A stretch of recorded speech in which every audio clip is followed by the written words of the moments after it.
이날은 제법 바람이 순조로워 무던한 날이었다. 카와카미의 병은 여전하였으므로 조선 관인은 채소를 우리에게 전해주며 그를 걱정해 주었다.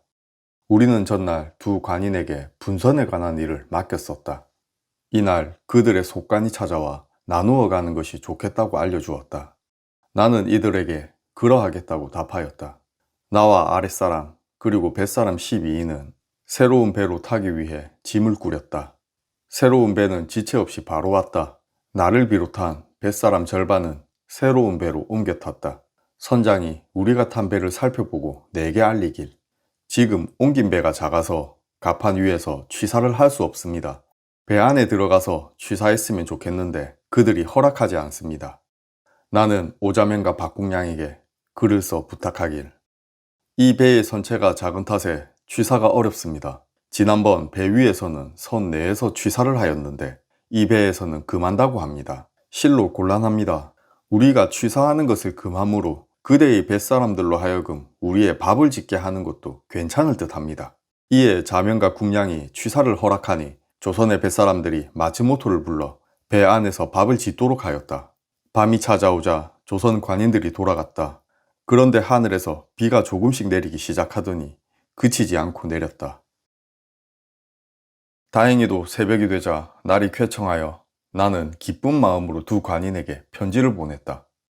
밤새 두 분께서는 편안하셨습니까? 우리들은 별일 없습니다. 오늘은 순풍입니까? 글을 받은 두 관인이 우리의 배로 찾아왔다.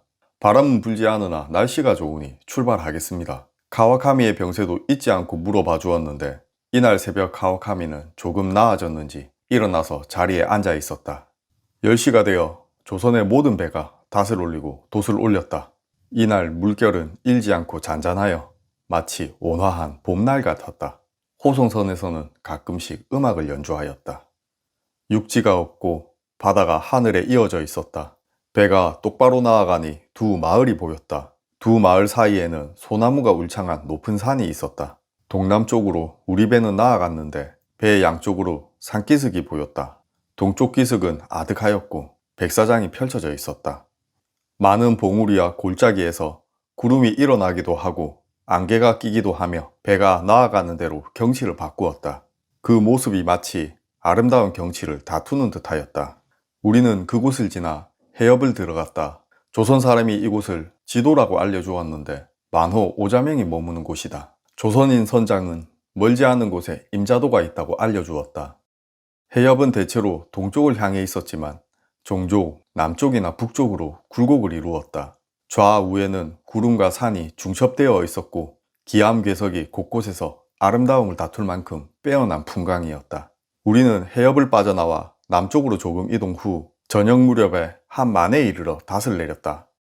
국량이 글써 알리기를 다음 경유지까지는 바다 가운데에 있어 좋은 바람이 없으면 건너기 어렵다고 하였다. 그런 이유로 이곳에 머물면서 바람의 때를 기다리려는 것이었다. 나는 이곳의 지명을 물었으나 그들이 답하길 거부했다.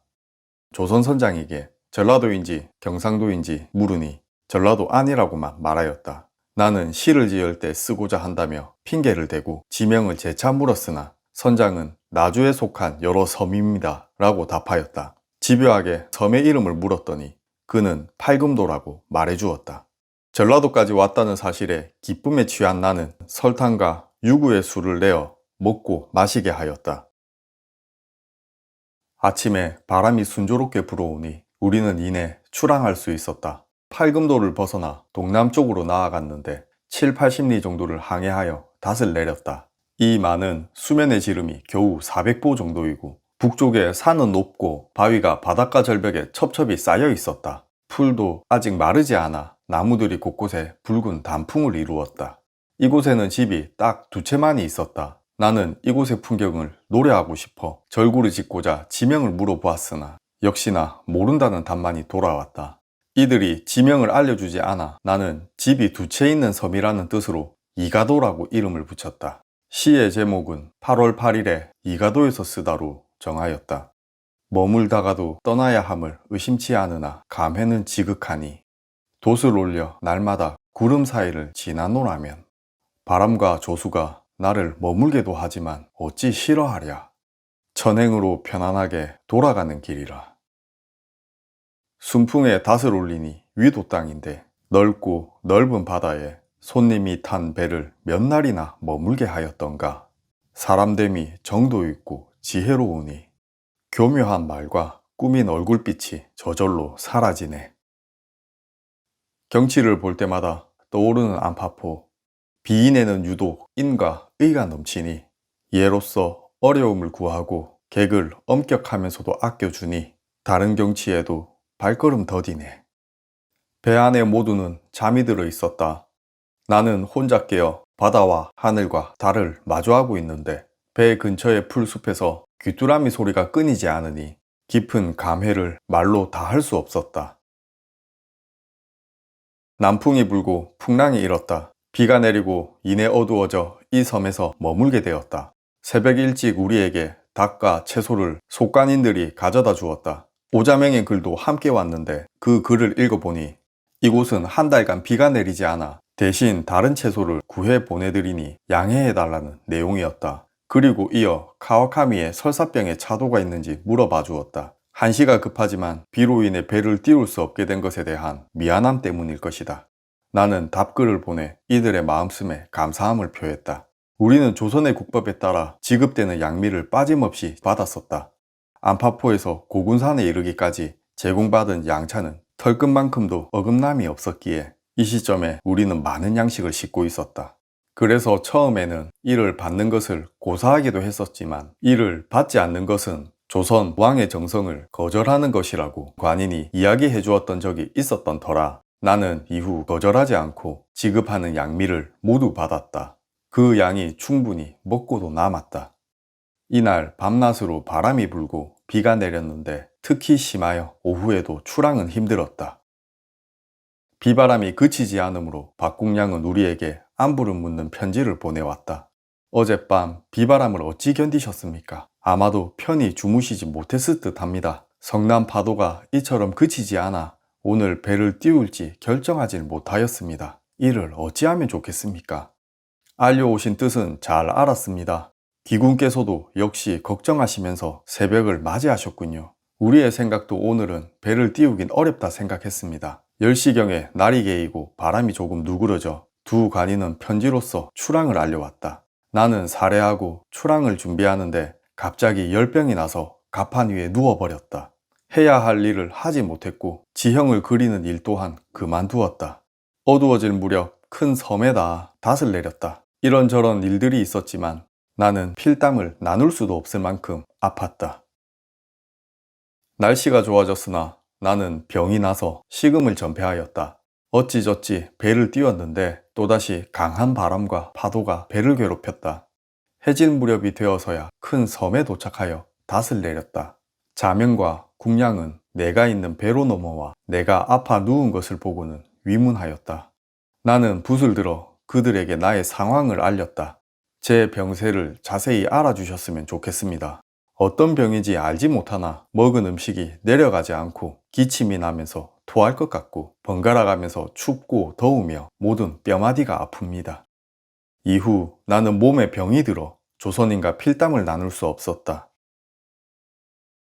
어제의 병으로 나는 기록을 할 수 없게 되었다.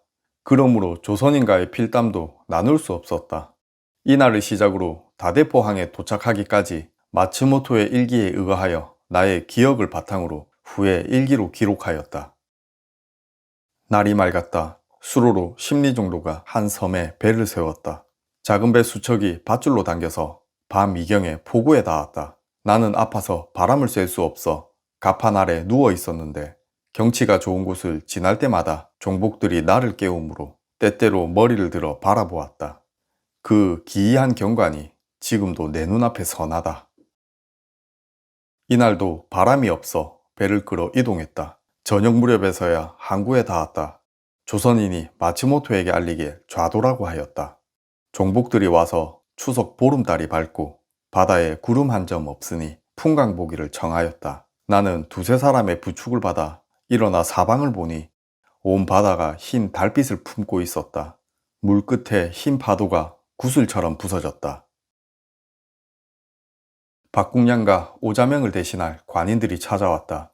하지만 배는 전날 타던 배와 동일하여 짐을 옮길 필요는 없었다. 이날의 바람은 동풍이 불어 배가 나아가지 못했다. 그런 이유로 작은 배 70척이 개미처럼 붙어 배를 끌어 200리를 가다 작은 섬에 멈췄다.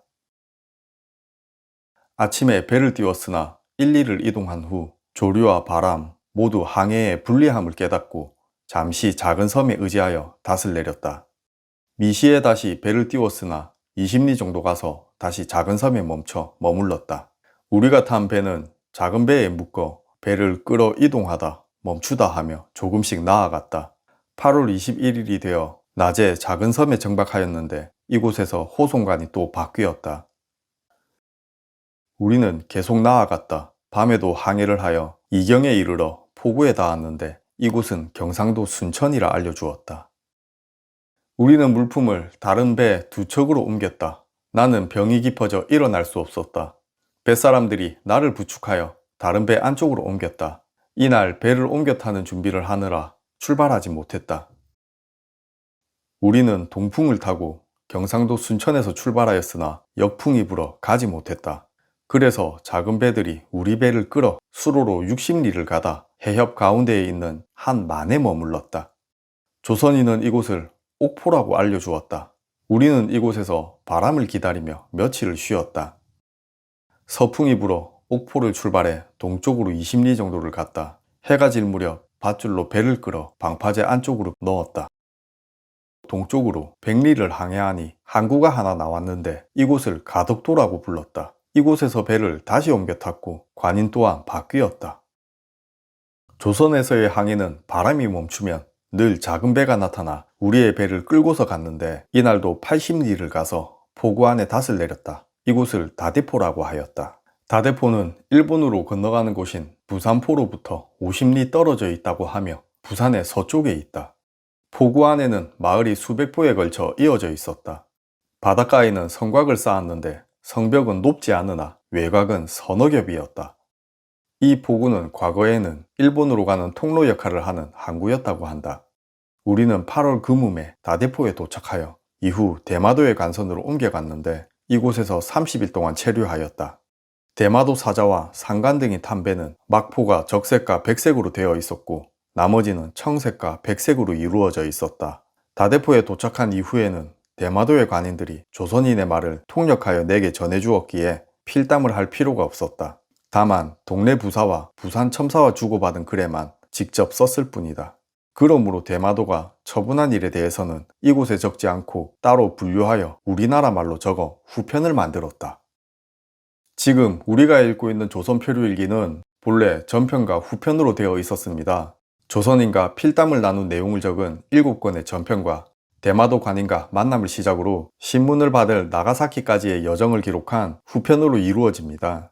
당시에는 일본에서도 외국에 대한 금제가 엄하였기 때문에 무사히 나라에 돌아가더라도 관리들의 엄격한 신문을 통과해야 했습니다. 이 신문에서 실수하여 겪었던 내용에 대해 답을 못한 것을 두려워했던 야스다가 자신을 방어할 목적으로 상세히 기록하여 엮은 것이 바로 조선 표류일기입니다. 야스다의 기록은 매우 정확하고 상세하였기 때문에 신문했던 관리들도 조금도 틀림이 없어 감복하였다고 합니다. 표류한 사실이 관청에 보고되고 이후 사스마로 무사히 돌아오지만 사스마에서 재차 신문을 받게 됩니다. 이 신문이 끝난 뒤에 사스마의 관리들은 외국에 대해서는 금제가 있으니 그 일을 누설할 수 없다 라고 하여 불태울 것을 명하고 실제 태워버렸다고 합니다. 그런데 이때 누군가 태우고 남은 것을 몰래 훔쳐 손에서 손으로 전해지게 되며 지금의 조선표류일기 전편을 이렇게 영상으로 담을 수 있게 되었습니다. 하지만 아쉽게도 후편은 전해지지 않아 그 기록은 알 수는 없습니다. 후에 후편이 발견되어 번역이 된다면 꼭 영상을 만들어 보고 싶네요. 다대포에 머무르는데 일본 통사가 와서 마츠모토에게 이르길 대마도 배는 항상 부산포에 머물러 있어 그 관리들이 내일 이곳으로 올 것입니다 라고 하였다. 통사의 언어가 능통하여 마츠모토가 크게 기뻐하였다. 10시 무렵 대마도 외관으로부터 비선이 왔고 관선 2척이 바로 따라왔다. 각정으로 선장 마츠모토를 태우고 가서 상륙하였다. 대마도의 졸장 2사람이 장막 안에서 맞아들여 표류한 사정을 물었다. 마츠모토는 그간의 사정을 솔직하게 말하고 답하였다.